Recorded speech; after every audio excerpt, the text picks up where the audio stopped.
porteuses et des édifices homologués ayant jusqu'à 20 étages. Le panneau plancher est très maniable. Il peut être utilisé comme palier ou comme couverture. Des aciers de reprise doivent être prévus dans la fondation de n'importe quel genre. Celles-ci peuvent être construites de façon réduite, vu qu'il n'y a pas de charge concentrée et que la poussée du bâtiment est réduite.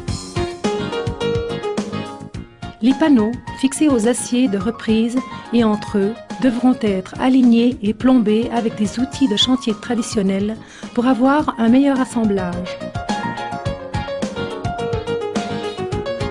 Les parties les plus sollicitées, comme par exemple les angles intérieurs ou extérieurs, seront renforcées par des treillis métalliques qui, insérés dans le béton, garantissent la continuité structurelle entre les éléments de surface horizontaux et verticaux. Dans cette phase du travail, la légèreté, la simplicité d'assemblage et la possibilité immédiate de modifier des espaces et des ouvertures, comme les murs, les portes ou les fenêtres, ne sont que quelques-uns des nombreux avantages de Concrete Wall. Pendant la phase finale d'assemblage des panneaux, on utilise des supports métalliques réglables fixés entre eux par des étaux spéciaux ou, en remplacement, par des matériaux traditionnels du chantier. On est alors prêt à jeter le béton dans l'ouverture du joint. Le compactage à l'intérieur du panneau double a lieu de façon naturelle par gravité. Les deux treillis électrosoudés et le béton forment ensemble des micropilleux de béton armé, c'est-à-dire des éléments structurels porteurs qui complètent la fonction statique de l'ouvrage. La phase suivante est caractérisée par le décoffrage des contrebutants. À partir de ce moment, la structure garantit la stabilité nécessaire pour bâtir les étages supérieurs.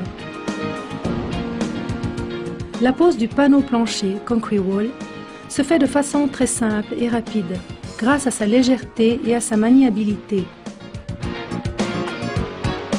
Une fois que les panneaux ont été posés et que l'armature de fer a été insérée dans des nervures spéciales, on peut bétonner.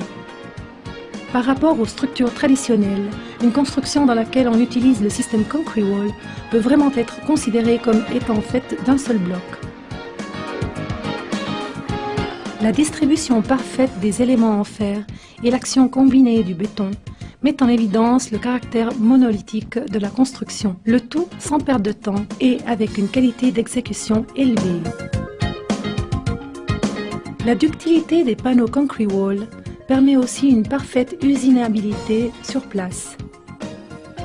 On peut obtenir des solutions de tout genre applicables chaque fois aux différents systèmes de travail. Les installations encastrées sont réalisées très facilement. Il suffit en effet d'une simple source de chaleur pour obtenir des cannelures qui permettent le passage des conduites et des câbles et la mise en place des boîtes de dérivation, des installations électriques ou téléphoniques.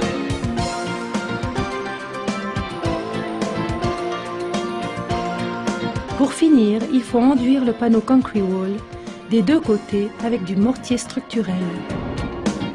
La forme particulière ondulée du panneau et le treillis de renfort font en sorte que l'enduit ne soit pas simplement un élément de finition, mais qu'il devienne aussi un élément structurel. Le système Concrete Wall représente une solution optimale aux exigences structurelles et de confort d'habitation, avec des avantages économiques qui, de la construction, s'étendent à l'utilisation des maisons.